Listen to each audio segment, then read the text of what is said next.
அன்பு நேயர்களுக்கு கனிவான வணக்கம். என்டிஏ கூட்டணி கட்சி தலைவர்களை டெல்லிக்கு அழைத்துள்ளார் மத்திய அமைச்சர் அமித்ஷா அவர்கள். 18வது மக்களவைத் தேர்தலின் தேர்தல் முடிவு ஜூன் மாதம் 4ஆம் தேதி என தேர்தல் ஆணையம் அறிவித்துள்ளது. இதற்கு முன்பாகவே இந்தியா கூட்டணியினுடைய கட்சி தலைவர்களை ஜூன் மாதம் 1ஆம் தேதியே ராகுல் காந்தி அவர்கள் டெல்லிக்கு அழைத்துள்ளார்.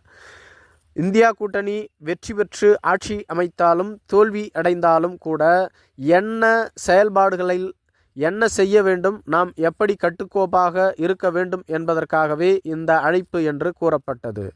இதேபோன்று என்டிஏ கூட்டணி கட்சி தலைவர்களுக்கும் அழைப்பு வந்துள்ளதாக சொல்லப்படுகிறது. அதே சமயத்தில் இது இரகசியமாக இருந்து வருகிறது. என்டிஏ கூட்டணியில் தமிழகத்தில் பாட்டாளி மக்கள் கட்சி, தமிழ் மாநில காங்கிரஸ் கட்சி, தினகரனின் அமமுக, ஓபிஎஸ் அணி, ஐஜேகே, புதிய நீதி கட்சி, தமிழக மக்கள் முன்னேற்றக் கழக கட்சி போன்றவை இடம்பெற்று உள்ளன.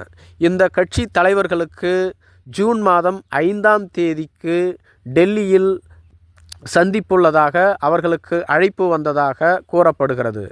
இது இரகசியமாக வைக்கப்பட்டுள்ளது, வெளியில் அறிவிக்கப்படவில்லை என்றும் கூறப்பட்டு வருகிறது.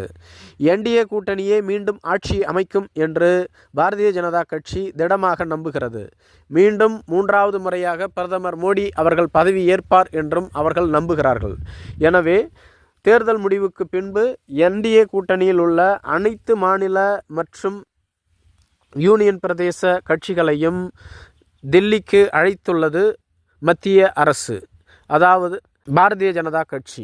இந்த அறிவிப்பை உள்துறை அமைச்சராக இருக்கக்கூடிய அமித்ஷா அவர்கள் அனுப்பியதாக கூறப்படுகிறது. தமிழகத்திலிருந்து என்டிஏ கூட்டணியில் இடம்பெற்றுள்ள கட்சி தலைவர்களான Anbumani Ramadoss, GK. Vasan, Dinakaran, OPS, Parivendhar, AC Shanmugam, John Pandian போன்றோர்கள் டெல்லி செல்வதற்கு தயாராக உள்ளார்கள் என்று கூறப்பட்டு வருகிறது.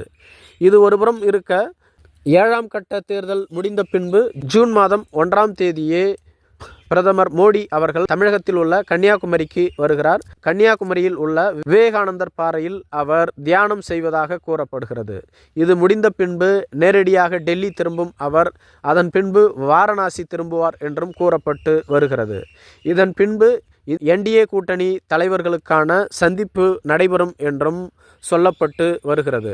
குறிப்பாக என்டிஏ கூட்டணி ஆட்சி அமைத்தால் என்டிஏ கூட்டணியில் தமிழகத்தில் இடம்பெற்றுள்ள கட்சிகளில் எவரேனும் வெற்றி பெற்றிருந்தால் அவர்களுக்கு அமைச்சரவையில் வாய்ப்பு வழங்கப்படும் என்றும் சொல்லப்பட்டு வருகிறது. நன்றி.